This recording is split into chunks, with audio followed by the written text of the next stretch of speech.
안녕하세요. 명상하는 책선생입니다. 정준영 교수의 있는 그대로에서는 윗바사나 수행에서 강조하고 싶은 4가지 핵심 기능으로 이름 붙이기, 주시, 알아차림, 의도를 이야기합니다. 오늘은 그 중에서 의도에 대한 이야기를 해보겠습니다. 우리는 하루에도 수많은 행동을 합니다. 말을 하고 문자를 보내고 누군가에게 다가가기도 합니다. 반대로 등을 돌리기도 합니다. 그런데 그 행동이 일어나기 전 내 마음에서 무엇이 먼저 시작되었는지는 좀처럼 알아차리지 못합니다. 있는 그대로에서는 행위가 일어나기 전에 나타나는 마음의 작용을 의도, 빨리어로 쨌다나라고 설명합니다. 누군가에게 날카로운 말을 했다면 그 말이 나오기 전에 이미 무언가를 하려는 마음이 있었다는 것입니다. 나를 지키고 싶었을 수도 있고 상대에게 내 마음을 알아달라고 하고 싶었을 수도 있습니다. 때로는 상대에게 상처를 돌려주고 싶었을 수도 있습니다. 우리는 대개 행동이 끝난 다음에야 말합니다. 내가 왜 그랬을까? 하지만 오늘은 행동을 후회하거나 평가하기보다 그 행동보다 한순간 먼저 있었던 마음을 바라보려고 합니다. 내가 그때 무엇을 하려고 했는지 그 마음을 알아차릴 수 있다면 다음에는 아주 짧은 순간일지라도 다른 선택을 할 여지가 생길지도 모릅니다.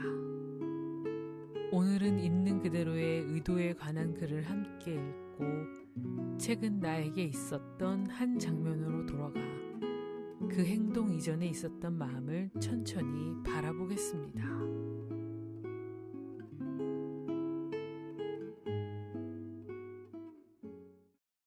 의도.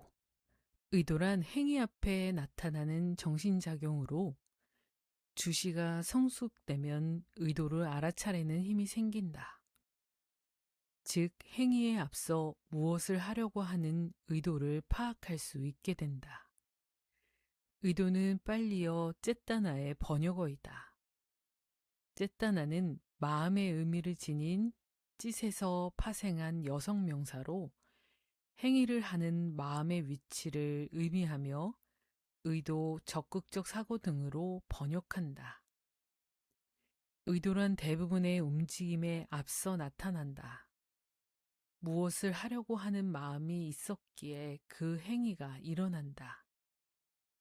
하지만 사람들은 일상생활을 함에 있어 의도를 알아차리지 못하고 행동한다. 예를 들어 누군가에게 욕을 하는 경우에도 분명히 나를 보호하거나 상대방을 공격하려고 하는 의도가 일어났기에 욕이라는 거친 말이 나온다. 만약 이러한 의도를 알 수 있었다면 그에게 욕을 할 것인가 말 것인가에 대한 선택의 여지가 있었을 것이다. 하지만 안타깝게도 많은 사람들은 그 순간에 튀어나오는 의도를 보지 못한다. 성냄의 강도가 강해질수록 의도 역시 분명해짐에도 불구하고 분노에 휩싸여 의도를 놓치게 된다. 결과적으로 서로의 마음에 상처를 내고 후회하고 아쉬워한다. 또한 깊은 상처라는 기억으로 저장한다. 수행자가 어떤 행위를 할 때 그 이전에 나타나는 의도를 알아차리는 것은 중요하다. 윗바사나 수행을 시작하는 초보 수행자는 먼저 몸과 마음에서 일어나는 동작과 감각을 주시한다. 그리고 머지않아 주시가 성숙하면 그 폭을 넓혀 수행자가 무엇을 하려고 하는지 의도를 파악하게 된다. 물론 수행을 막 시작한 초보 수행자가 의도까지 아는 것은 쉽지 않다. 이는 마치 이제 운동을 시작한 자가 무거운 역기를 들려고 하는 것과 같다. 주시의 힘도 의도를 알아차리는 힘도 근력 강화와 유사하다. 지속적으로 노력하면 점차 무거운 엽기도 들 수 있는 것처럼 점진적으로 몸의 감각과 더불어 마음의 의도도 살필 수 있게 된다. 따라서 보이지 않는 의도를 굳이 찾아내려 애쓸 필요는 없다. 다만 의도가 그 모습을 드러낼 때 그것을 놓쳐서는 안 된다. 의도적인 행위가 업이 된다. 초기 불교에서 의도는 매우 중요한 의미를 지닌다. 행위를 하기 전에 일어나는 마음의 작용인 의도가 초기 불교 안에서는 업을 만드는 중요한 심리적 역할을 한다. 의도가 업을 만든다는 붓다의 가르침은 불교와 다른 인도 철학 사이에 나타나는 커다란 차이점 중의 하나이다. 붓다는 앙쿠따라 니까야를 통해 비구들이여 나는 의도가 업이라고 말한다 라고 설한다. 우리가 의도하는 것이 업이 된다는 설명이다. 다시 말해 모든 행위가 업이 되는 것이 아니라 의도적인 행위가 업이 된다는 것이다. 이처럼 의도는 업을 만들어내는 매우 중요한 요소이다. 결국 어떻게 의도하느냐에 따라 선업이 될 수도 악업이 될 수도 있다. 예를 들어 보시의 경우를 생각해 보자. 우리가 보시를 할 때에 주는 물건이나 행위가 선업을 만드는가? 아니면 줄 때의 의도가 선업을 만드는가? 붓다의 설명에 따르면 누군가에게 줄 때 보시물은 수단에 불과하다. 왜냐하면 의도가 업을 만들지 보시물 자체가 업을 만들지 않기 때문이다. 따라서 주는 것 자체로 인하여 선업이 만들어지는 것이 아니라 줄 때의 선한 의도에 의한 행위가 선업을 만든다. 그렇다면 우리는 큰 재물이 없어도 작은 의도로 시작하여 선한 업을 충분히 쌓을 수 있다. 반대로 악업도 마찬가지다. 악한 행위 자체가 악업을 만드는 것이 아니라 악한 의도에 의한 행위가 악업을 만든다. 모든 행위가 업을 만드는 것이 아니라 의도적 행위가 업을 만든다는 설명은 매우 획기적인 발견이었다. 업은 과보를 수반한다. 모든 행위가 업이 된다면 우리가 행한 모든 행위는 과보를 수반할 수밖에 없다. 결국 현재 나에게 일어난 사건을 과거에 지은 어떤 업에 의한 결과로 해석하게 되는 것이다. 이러한 발상은 결정론의 해석을 낳게 한다. 현재 나에게 일어난 사건은 이미 정해져 있는 숙명이 된다. 결국 자유의지는 사라지고 행동의 제약을 받게 된다. 앞서 설명했던 바라문교의 계급사회처럼 모든 것은 이미 정해진 것으로 바꾸는 것이 불가능하다. 또 다른 대표적인 사례는 자이나 교도들을 통해 볼 수 있다. 그들은 철저한 불살생과 비폭력을 주장하며 비의도적 행위까지 조종하기 위해 애쓴다. 심지어 모르고 밟아 죽인 개미까지 살생의 업을 짓는 것이기에 각별한 주의를 요한다. 열병에 시달리는 사람을 위해서도 찬물을 사용할 수 없다. 왜냐하면 찬물 안에 살고 있는 생명체를 죽일 수 있기 때문이다. 결국 농사를 지을 수도 없고 옷을 입을 수도 없다. 일상생활이 불가능해진다. 북과 북채가 부딪혀 둥둥 소리가 난다. 둥둥 소리는 북에서 나온 것인가, 북채에서 나온 것인가? 이들은 조건이 맞아 소리가 난 것이지 북이나 북채 속에 들어있던 것이 아니다. 현재 발생한 일들은 선택과 조건의 연속선상에 나타난 것이다. 특정 행위의 과보가 숨어있다 튀어나온 것이 아니다. 악행을 줄이고 선행을 늘린다. 붓다는 변화와 발전을 강조했다. 모든 행위가 업이 되는 것이 아니라 의도적인 행위만 업이 된다고 했다. 현재 나에게 일어난 사건을 과거에 지은 어떤 특정의 업에 의한 결과로 제한하지 않는다. 현재 나에게 일어난 사건을 앞으로 어떤 의도로 다루느냐가 더 중요하다는 의미이다. 몸의 행위가 아닌 마음의 행위가 강조되는 까닭이다. 수행자는 행위 이전에 일어나는 의도를 주시하고 분명히 알아차려야 한다. 우리가 윗바사나 수행을 통하여 행위 전에 일어나는 의도를 알아차리고자 노력하는 것 역시 몸, 말, 마음으로 짓는 악한 행위를 줄이고 선한 행위를 늘릴 수 있는 훈련이 된다. 업을 조절한다는 것이 거창하게 들릴지 모르겠지만 우리는 지금 이 순간에도 선업과 악업을 짓고 있다. 결국 지금 이 순간 의도에 대한 주시를 통해 우리는 선업과 악업을 조종하게 될 것이다. 의도를 보는 방법은 멀리 있는 것이 아니다. 열심히 운동하여 근력을 키우듯 주시의 힘을 꾸준히 늘려나가면 의도를 보는 힘도 커지게 된다. 의도는 자선에 비해 행선 등의 움직이는 수행을 통해서 주시하기가 수월하다. 앞장의 윗바사나 수행 방법에서 설명한 것처럼 일어나려 할 때 일어나려 함, 행선 중에 멈추려 할 때 멈추려 함, 돌아가려 할 때 돌아가려 함, 앞으로 나아가려 할 때 나아가려 함 등의 의도를 알아차리는 것이다. 이러한 훈련을 통해 행선뿐만 아니라 몸과 마음의 수많은 작용 속에서 일어나고 사라지는 의도들의 움직임을 볼 수 있게 된다. 수행자는 의도와 행위의 인과관계를 여실히 볼 수 있게 된다. 이제 잠시 편안하게 앉아봅니다. 눈을 감아도 좋고 시선을 가볍게 아래에 두어도 좋습니다. 무언가를 특별히 만들어내려고 하지 않습니다.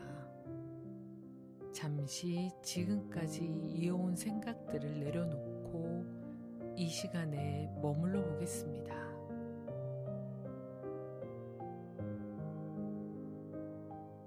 오늘은 최근에 있었던 일 가운데 조금 마음에 남아있는 한 장면을 떠올려 봅니다. 아주 큰 상처가 있는 사건이 아니어도 됩니다. 누군가에게 조금 날카롭게 말했던 일, 하고 싶었던 말을 참았던 일, 마음과 다르게 웃었던 일, 누군가를 피했던 일,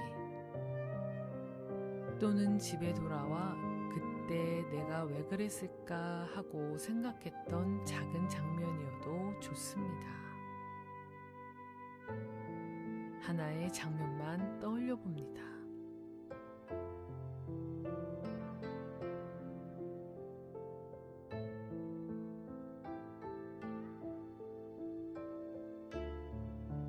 그 장면 속에 나를 조금 떨어진 곳에서 바라봅니다.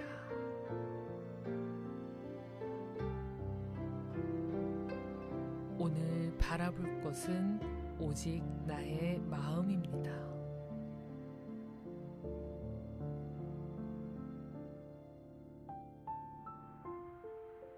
이제 그 장면을 아주 천천히 뒤로 돌려보겠습니다. 내가 그 말을 하기 전으로, 내가 돌아서기 전으로, 문자를 보내기 전으로, 무언가를 결정하기 바로 전으로 돌아가 봅니다. 마치 영상의 재생 버튼을 멈추고 조금씩 뒤로 되감듯이 행동이 일어나기 바로 직전의 순간에 머물러 봅니다.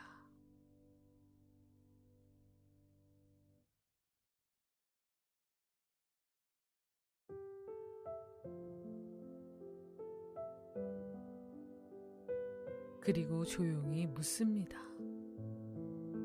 나는 그 순간 무엇을 하려고 했을까? 나의 의도는 무엇이었을까?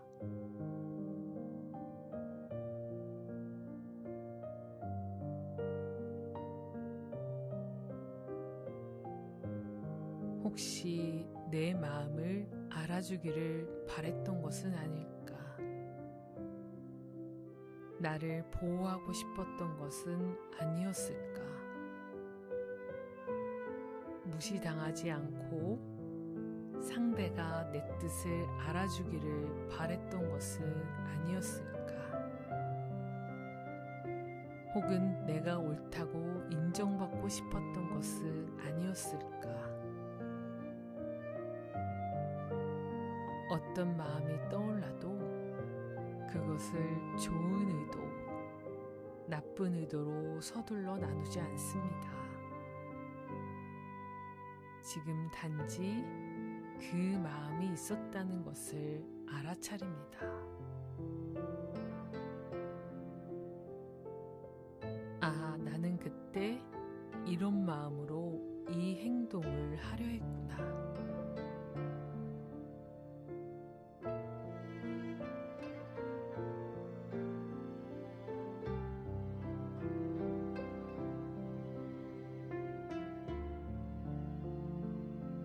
처음 발견한 의도에서 한 걸음만 더 안쪽으로 들어가 보겠습니다. 만약 화를 내고 싶었었다면 그 화 아래에는 어떤 마음이 있었을까요? 상대에게 상처를 주고 싶었다면 그 마음보다 조금 더 깊은 곳에서는 무엇을 원하고 있었을까? 어쩌면 존중받고 싶었을 수도, 이해받고 싶었을 수도 있고, 더 이상 상처받고 싶지 않았을 수도 있습니다.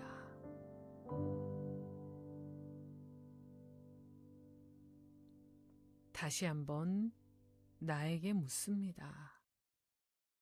나는 정말 무엇을 원했던 것이었을까요?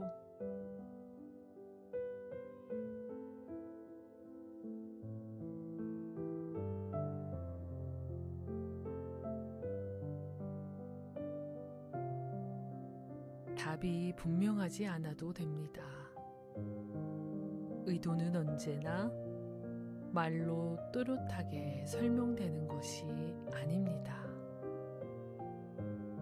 오늘은 단지 행동보다 먼저 움직였던 아주 작은 마음의 방향을 조금 알아차렸다면 충분합니다.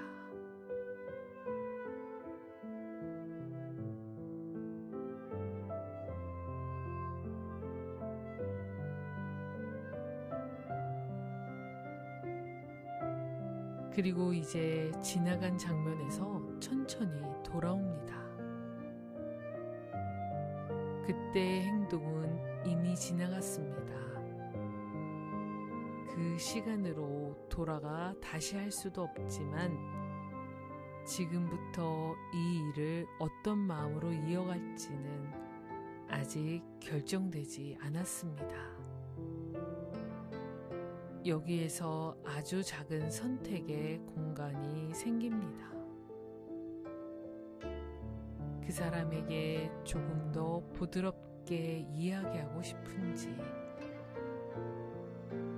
미안했던 마음을 전하고 싶은지, 더 이상 붙잡지 않고 놓아주고 싶은지, 같은 상황이 다시 찾아왔을 때 조금 다르게 행동하고 싶은지, 지금 내 안에서 새롭게 일어나는 의도를 바라봅니다.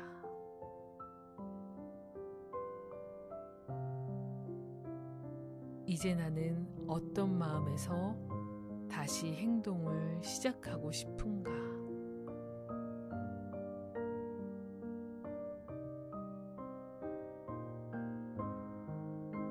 아주 짧은 순간이라도 내 마음이 어디를 향해 가고 있는지, 내 마음이 어디를 향하고 있는지 바라볼 수 있기를 바랍니다. 그 짧은 알아차림이 행동과 행동 사이에 작은 틈을 만들어줍니다. 그리고 때로 삶은 바로 그 작은 틈에서 다른 방향으로 흘러가기 시작합니다.